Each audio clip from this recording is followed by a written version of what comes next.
कैसे हैं आप सभी। आज होने वाला है हमारा डेली व्लॉगिंग का डे 2। मैं दुकान के लिए जा ही रहा था, तभी मुझे रास्ते में फिरता हुआ मिला डोरेमोन। इसलिए हमने उसको फिर अपनी गाड़ी पे बिठाया। डोरेमोन को गाड़ी पे बिठाने के बाद हमने छोड़ा उसको स्कूल, और फिर उसको छोड़ने के बाद हम चल दिए अपनी दुकान के लिए। दुकान पहुंच के किया हमने शटर ओपन, और फिर लग गए हम अपने काम के लिए।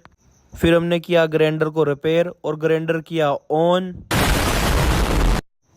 उस ग्राइंडर को फूकने के बाद मैं बैठा ही था, तभी कस्टमर आ गया। हमने दिया उनको नया ग्राइंडर देने के बाद मैं गया नेपाली के पास, पर वो आया ही नहीं था अभी तक।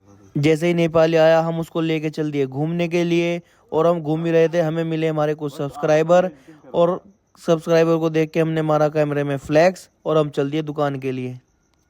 मैं दुकान पे बैठा ही था, तभी हमारी दुकान पे आए बाबा टिल्लू, जिनके लिए हमने मंगाई कोल्ड ड्रिंक। और ये नेपाली यहाँ पर 2 कोल्ड ड्रिंक ले आया गलती से। हमने उसको बोला एक वापस करके आ, पर वो नहीं गया क्योंकि वो थक गया था, इसलिए वो टाल मटोले बताने लगा। शाम होते ही फटाफट से की हमने अपनी दुकान बंद। फिर हम चल दिए जिम के लिए। जिम जाके फिर की हमने ये वाली एक्सरसाइज, उसके बाद की ये वाली एक्सरसाइज, फिर उसके बाद की हमने ये वाली एक्सरसाइज, फिर उसके बाद हमने किया कार्डियो। और कार्डियो करने के बाद हम थक गए थे, इसलिए हम चल दिए फटाफट घर। और हम घर जा ही रहे थे, तभी हमें रास्ते में लगी भूख, इसलिए हम फटाफट से पहुंचे घर।